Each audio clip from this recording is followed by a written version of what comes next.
5 વર્ષ પછી કૈલાશ માનસરોવર યાત્રા ફરી શરૂ. પસંદગી પ્રક્રિયા કોમ્પ્યુટરાઇઝ્ડ ડ્રો દ્વારા કરવામાં આવશે.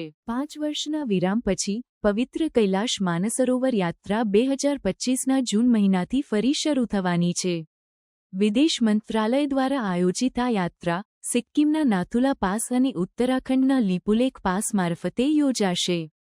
યાત્રા માટે ઓનલાઇન નોંધણી શરૂ થઈ ગઈ છે અને પસંદગી પ્રક્રિયા કોમ્પ્યુટરાઇઝ્ડ અને લિંગ સમતુલ્યતા આધારિત છે. યાત્રા દરમિયાન દરેક પાસ માટે 50 યાત્રીઓની 5 બેચ લિપુલેખ પાસ મારફતે અને 10 બેચ નાથુલા પાસ મારફતે જશે.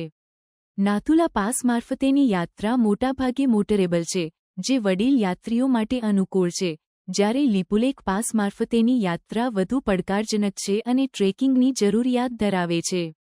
કૈલાશ માનસરોવર યાત્રા હિન્દુ, જૈન અને બૌદ્ધ ધર્મોમાં પવિત્ર માનવામાં આવે છે અને આ યાત્રા ફરી શરૂ થવાથી આધ્યાત્મિક પ્રવાસીઓમાં આનંદની લાગણી છે. યાત્રા દરમિયાન યાત્રીઓ તિબ્બતના પવિત્ર કૈલાશ પર્વત અને માનસરોવર તળાવની મુલાકાત લેશે, જે ભગવાન શિવનું નિવાસસ્થાન માનવામાં આવે છે. યાત્રા માટે અરજી કરવા માટે યાત્રીઓને kmy.gov.in પર ઓનલાઇન નોંધણી કરવાની રહેશે.